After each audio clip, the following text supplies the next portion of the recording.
Todd Talks.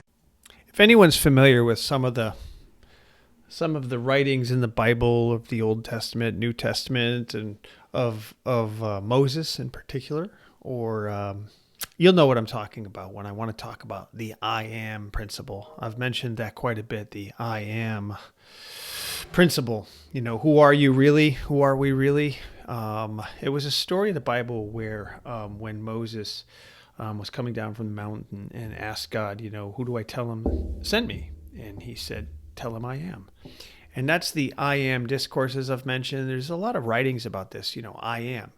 You know, I mean, who are you? Who am I? You just are. That's the basic premise here. That you are. You are presence, you are consciousness, you are alive. You know, we are not our name. Those are words given to us by our families, by our parents or whatever. We are not our emotions or thoughts. We're not all that stuff. We just are. We just exist. And that gets kind of complex, but I wanted to cover the basics behind the I am principle. So throughout life, you've been through a conditioning process, basically, that's created a mindset that's overflowing with I am not, you know, like you're not supposed to do this and I'm not supposed to do that. In school, right, with a less than satisfactory grade on your report card, you thought to yourself that you're not smart, right? You place anywhere other than number one and say, I'm not talented, right? That's how we were raised. You know, if you're not number one, you're number two. If you're not number two, you're number three. You feel criticized and believe that you're not good. You look in the mirror and you compare yourself to a glamorous movie star or homecoming queen and tell yourself that you're not attractive. Your relationship fractures, or you're over a relationship and you think, I'm unloved or I'm unworthy. These examples, and many more like them, as you know, are repeated throughout our lives and our developmental years especially, and into adulthood to become our core defining self-concept. You get it? That's kind of what we're trained, you know. You get an F grade, oh, you're a failure, right? You know, why didn't you get an A instead of a B? There's always this training throughout our school life, right? So overcoming this I am principle begins with trusting your inner world of spirit. And there are no boundaries restricting your inner world, right? But your worldview and your self-concept in the outer world are defined by your five senses, right? Taste and touch and smell and all that stuff. But the outer world is always changing, which by our definition means it's not real. This awareness I'm talking about, that what remains unchanging is only reality, could lead you through experiencing a majestic wake-up call right here and right now, right? So if you run through as much of an inventory as you can of the things that you'd like to define your life, then make the shift in your imagination from an I am not or I am hoping to become to I am, right? So how many times do we say that? We say, I'm not good enough. I'm not fast enough. I'm not smart enough. Change that.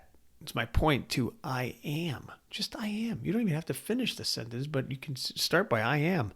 But yes, I am. I'm smart enough to do this. I'm strong enough. I'm old enough. No more excuses. You want what follows I am, though, to be congruent with your highest self, which is God, right? We all come from our Creator. We all come from the Creator, which is God. That's what the Creator is, right? The highest source of self is God. We all come from that. So how can you be anything else but I am? So beginning with your inner dialogue, simply change the words that define your concept of yourself. Redefine your self-concept by choosing the words that you opt for to place into your imagination, your choice. I am, think positive and good quality, strong words here. And try this rewarding of your inner world as a beginning step to accessing the assistance of your higher self and fulfilling your desires. That's the key, is assistance of your higher self, of God.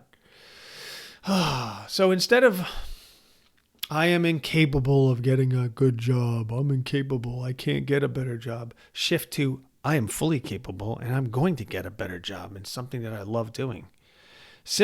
In a similar fashion, though, Replace proclamations of I am not able to live in peace with I am peace.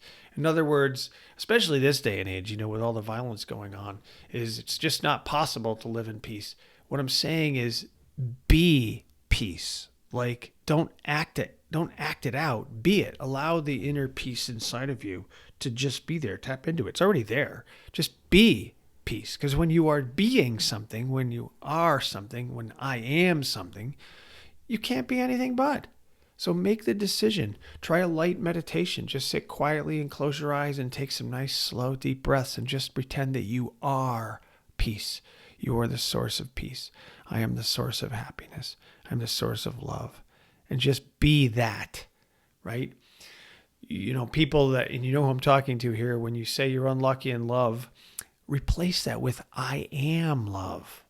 I am a plethora of love. I am a machine inside of love, and I'm going to exert that. So if you're an unhappy person, so instead of I'm unworthy of happiness, becomes I am happiness, right? That's what I'm getting at, is be that machine, be that happiness machine. The words I am, which you consistently use to define who you are and what you're capable of, by the way, are literal holy expressions for the name of God. That's literally the highest aspect of yourself.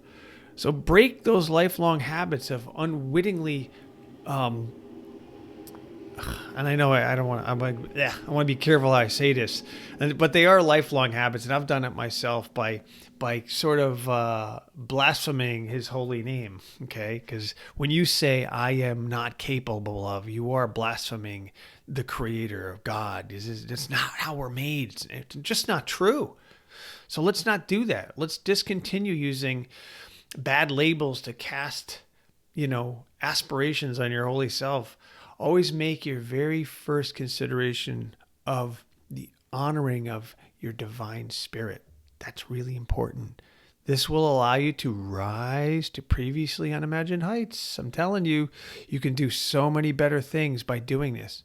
Teach your outer self, teach your ego to accept the unlimited power of your inner spirit and the things you place in your imagination. Can become true for you, all of it, just by changing this I am principle. The I am principle. Don't think I am not anymore. Don't think I can't anymore. Think of I can, I will, I am. Try working on that for today and see how far you can get with this I am. This is a life changer. So listen to it, please listen to it, absorb it, and remember that you are. Say to yourself, I am. Smile big, smile full of love, and say to yourself, I am. I am, and I am. I'm Todd, a lifetime artist and passionate creative professional with over 30 years of incredible experience. A wellness, martial arts, Zen, and spiritual teacher, imaginative entrepreneur, and honored husband, father, and grandfather. I'm driven to helping others achieve their personal, professional, and spiritual best. You can find me online at toddsen.com or mitchellcreativegroup.com. Thank you.